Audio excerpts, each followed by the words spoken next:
You know what's funny? Every scandal has a moment where it stops being about opinions and starts being about patterns.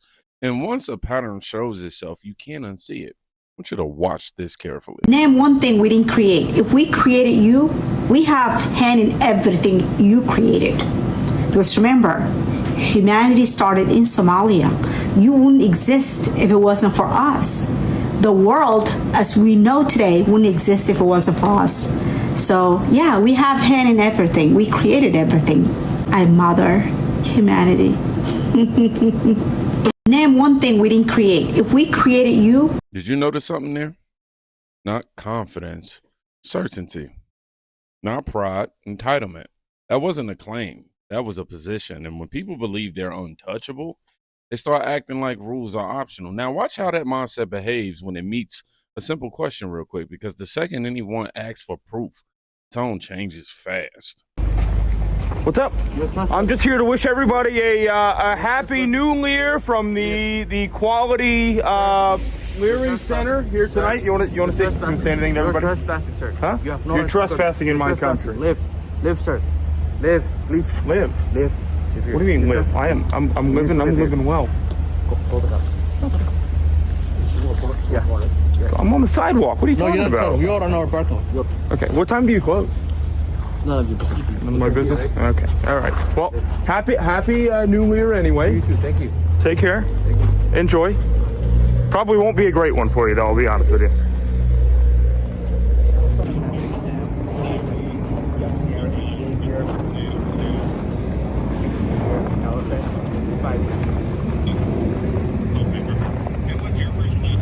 First name Day, ID, R-A-H-I-M. Last name Ali, A-L-I. 612. It's a rental, bro, but I mean, that's fine. If it makes you feel better.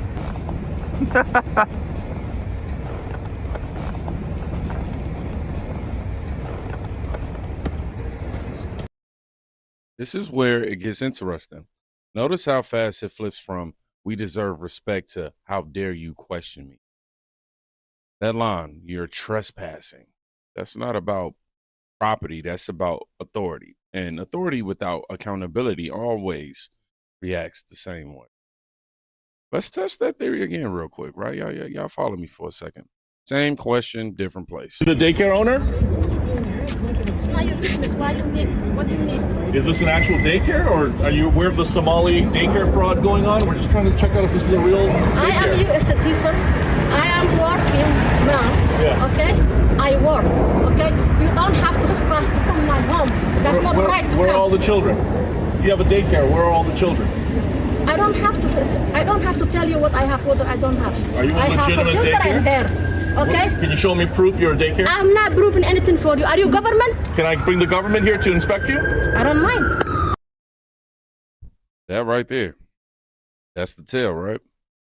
When someone refuses to verify the one thing they've paid for, they've already answered the question. Because real businesses prove, fake ones, posture. And when the response keeps repeating, it stops being coincidence altogether. Now, let's zoom out for a second. Because this didn't stay local for too long. Started as a daycare fraud investigation in Minnesota, is now entering a far more serious phase. After the first arrests, investigators say the case did not stop at fake daycare centers. According to news sources close to the investigation, authorities are now tracing where the money actually went, and what they're finding is raising even more alarm. Bank records show public funds being moved through layers of shell accounts routed across states and withdrawn in cash within days. Some accounts were linked to individuals with no child care background at all. Officials say this was not sloppy fraud. It was organized. Several properties tied to the case are now under surveillance. Others have been quietly shut down. Federal agencies are reportedly expanding audits beyond Minnesota, reviewing similar programs in other states. Meanwhile, families who depended on legitimate daycare assistance are now facing sudden disruptions as payments are frozen and facilities close overnight. Investigators warn this may not be a single state scandal, but a blueprint. And now a new question is spreading fast. If this system was exploited here, how many others are still operating unnoticed? More updates expected.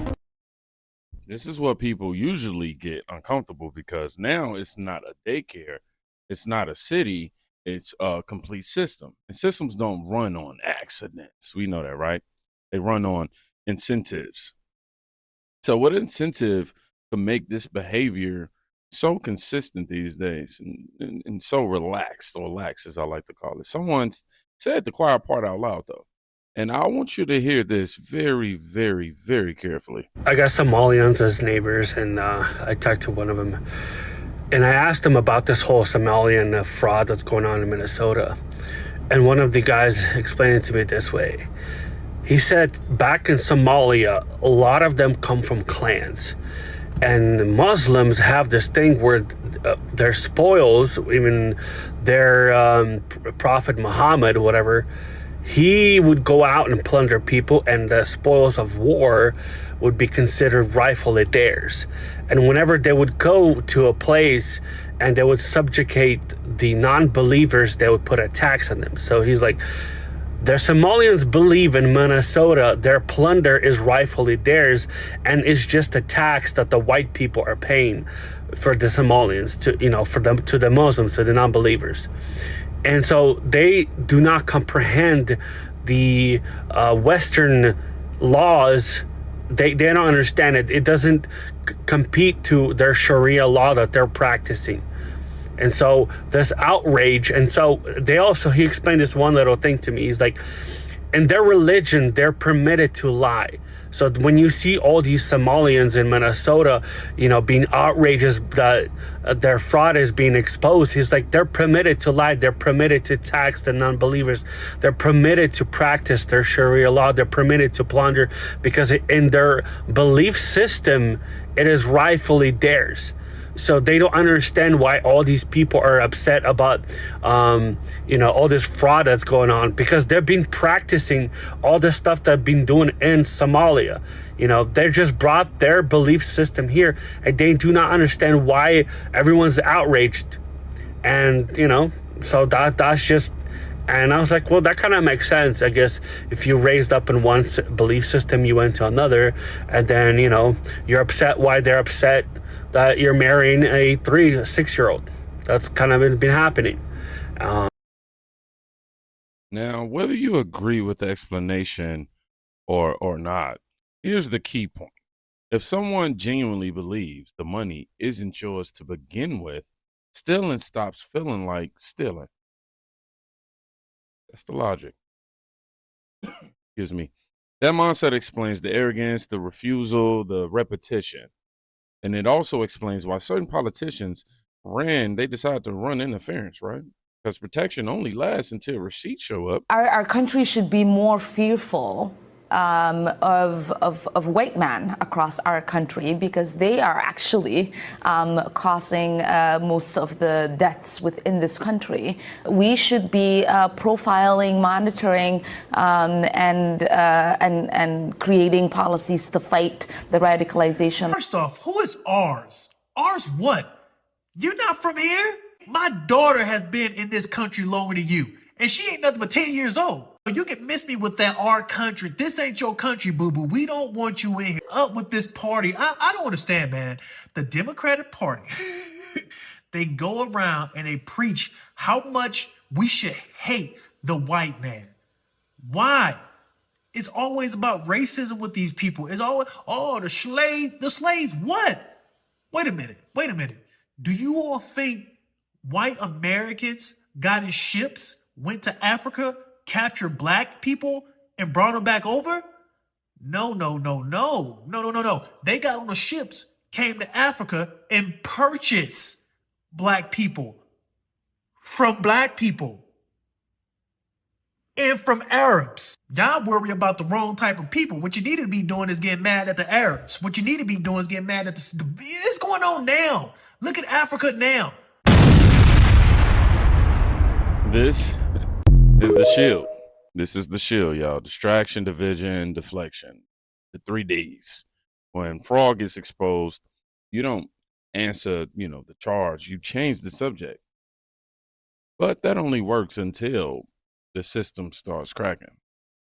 And when it cracks, I already know that mask slips. Why Watch what losing control looks like. And people say like this is fake. I'm like, actually, well, let's look at. Kan muxuu haystaa lacag bas u haystaa baduu fool xun yahay iska fool xun yahay kan waa duqow dim raba. I wouldn't worry too much about this one. That albaabkiisa jooga. I wouldn't worry too much about him. He better die. Hadana fool xuma ila maska iska fool xun. That's not confidence. Yeah, it's me. That's panics. That's I'm sorry, I put an S at the end of that, but panic. When jokes turn into threats and mockery turns into rage, it's usually because someone realizes that the walls are closing in. And this time they actually were, right? Because this is the moment everything changed. BA says it uncovered what it says is widespread suspected fraud in COVID-related loans. SBA Administrator Kelly Loeffler posting in part, quote, in total, these borrowers were approved for 7,900 PPP and economic injury disaster loans worth approximately $400 million. After years, the American people will finally begin to see the criminals who stole from law-abiding taxpayers held accountable. And this is just the first state. And this announcement comes as Minnesota Governor Tim Walz and his administration face scrutiny over billions of dollars in social services fraud. Walz has deflected all blame, but a new report claims the governor received $10,000 from donors tied to Somali-run daycare centers. BA says it. And there it is, y'all. Some federal action, not tweets, not theories, not vibes, none of that. 6,900 borrowers, $400 million, 400 mil. That's not a misunderstanding, man. That right there is a shut down. And when the money stops, you know, these stories, they fall apart, you know, right off the bone. Tendonism. Including this one.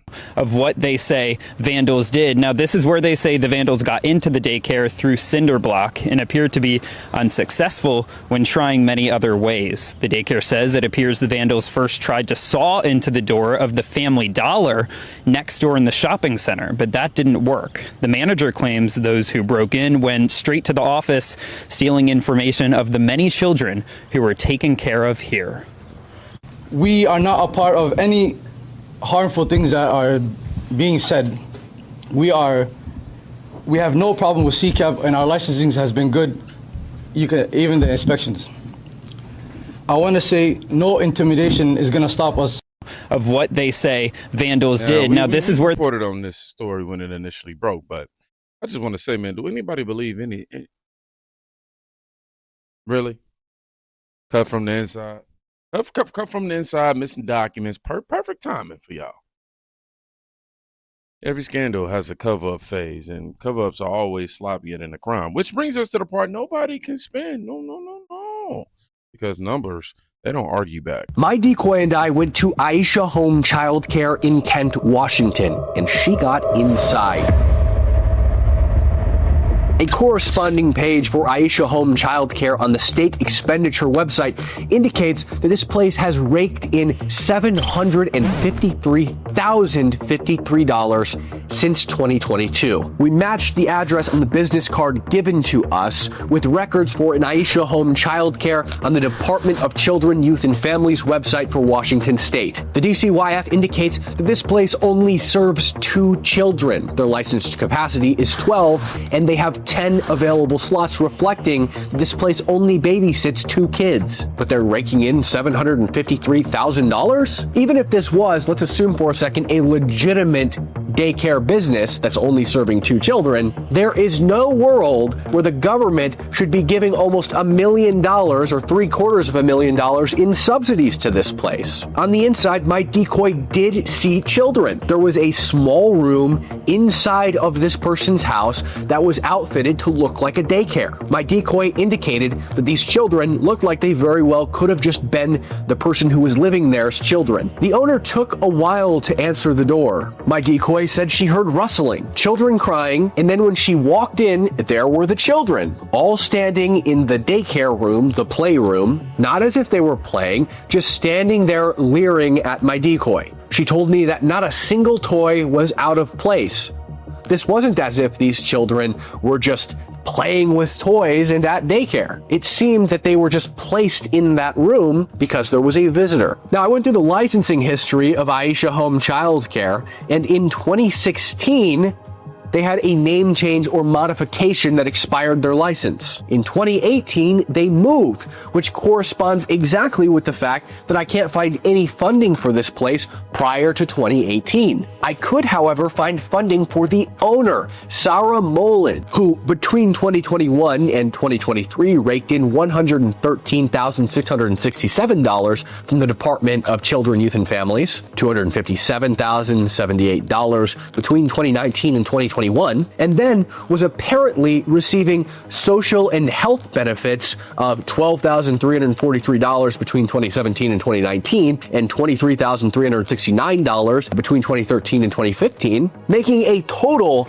of $1.1 million in taxpayer subsidies since 2013. Now, I'd like to be very clear. The way this appears to me is this person went from being on welfare to living in one of the nicer neighborhoods in that area, what appeared to be a very new development in a very large house, and raking in over $1 million for what right now appears to be 2 kids. How does that happen? Now, if this could potentially be a legitimate daycare business, why is the government giving them so much money, even if they were a legitimate daycare business? I mean, just look at the first figure, $268,460 since July of 2025. If we're being generous for 2 kids, that's $22,371 per child. What daycare makes this kind of money per kid in 1 month? And the worst part is it's not the money of the parents.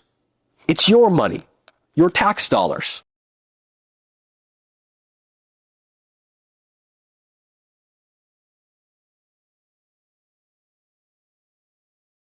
Oh, excuse me, y'all. I just realized I didn't have the mic on. But 2 kids over $500,000. You know, it's really honestly, like, at this point, it's not political. It's mathematical, honestly. And math doesn't care who gets offended. You know, this didn't unravel because of hatred or, hate of any kind. It unraveled because patterns don't lie. The real scandal isn't even that this happened. It's how long it was protected by silence, by guilt, and fear of noticing patterns. Once you line these clips up, the truth kind of explains itself. Now, if you watch this all the way through, I want you to drop the word pattern in the comments. I just want to know who actually saw it. Y'all be safe. Go check on a friend today and quite literally be saving their life. Peace.